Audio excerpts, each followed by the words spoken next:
আচ্ছা, আপনি ফজরের নামাজ যখন চলে গেলেন মসজিদে, দেখলেন জামাত শুরু হয়ে গেছে, তো আপনি এখন কি সুন্নত পড়বেন কি পড়বেন না, এই ব্যাপারে আপনি যথেষ্ট পরিমাণ সন্দিহান বা কনফিউশনে আছেন, আপনি কি করবেন?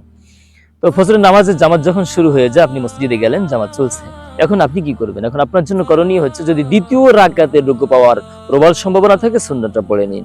আর যদি দেখেন যে না, দ্বিতীয় রাকাতের রুকুটাও আমি পাবো না, তো আপনি সুন্নতটা পড়বেন না, নামাজে দাঁড়িয়ে যেয়ে নামাজটা পড়ে ফেলবেন। এখন কথা হলো, আপনি যখন নামাজটা আদায় করলেন, এখন কি সুন্নত কাজা করবেন কি করবেন না? এখানে জটিল একটা প্রশ্ন আছে। সেটা হলো যে হ্যাঁ, যদি আপনি চান তো সূর্য ওঠার পরে আপনি 2 রাকাত সুন্নত পড়ে নেবেন, যদি পড়তেই চান, না পড়লেও কোনো সমস্যা নাই, কারণ এই সুন্নতের কোনো কাজা নাই। আর একটা বিষয় হচ্ছে, যদি কেউ চায় যে না, আমার অনেক ব্যস্ততা, কর্মব্যস্ততা, আমি আর পরবর্তীতে সুন্নত পড়ার সুযোগ পাবো না, বা ওয়াক্ত যদি বাকি থাকে, ওয়াক্তের ভিতরে আপনি সুন্নত নামাজটা পড়ে নিন।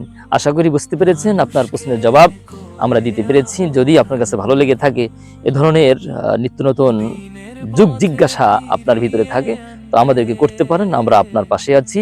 সত্য স্টুডিও আপনার পাশে আছে, নজর রাখুন এ ধরনের বিষয়গুলি জানার জন্য।